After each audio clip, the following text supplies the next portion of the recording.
Yang kena ada keng lawaknya nah. Nya memang jodoh tanyo. Bah pi hantam tapako tetap mensanding dua. Punya memang ken jodoh tanyo. Bah pi taintat kuah tip-tip uro tetap je ketemu ba uro acara. Kakak lanjut. Kaku getetapkanlah tanggal pernikahan. Hana modem bara baru. Karena saksi-saksi karena uru-urundum gemat jarolah le abu buno ke pernikahlah Idris dengan beliau. Sehingga sah kasah juga ile. Duduknya hana andalin todu je nyo. Wolah nyo ke hana begot je nyo. Wo rumah hana cara-cara je nyo. Wolah. Sehingga wate gua malamnya ngekun le tuan. Anu emtua perumah gata idih tak tego je gitu berok istirahat. Don piyo ke dia kan. God abu.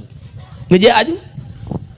Wate tok dekat pintu, wate kena buka pintu. Payah hati oleh kurang. Hai anak tepu. Bismillahirrahmanirrahim. Wate buka pintu, rupaji assalamualaikum gukun. Rupaji nauri dalam Waalaikumsalam. Karena ni nang turun dalam. Tidur ni nang tengah geduk getok je lekom gebut Quran bagah-bagah getok pintu brum getok rumah. Abu kadang talah kamar hang.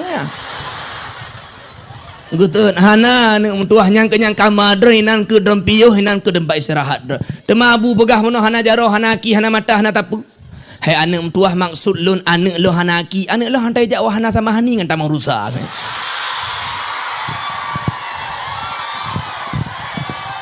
Baiklah. Hai maksud ji ijak dalam bentuk hanagen. Manyo tajak gedong dengan keluarga ramai pakon. Kanyo. Yang bek ajak dengan bebek hana hali. Buka bu fraile.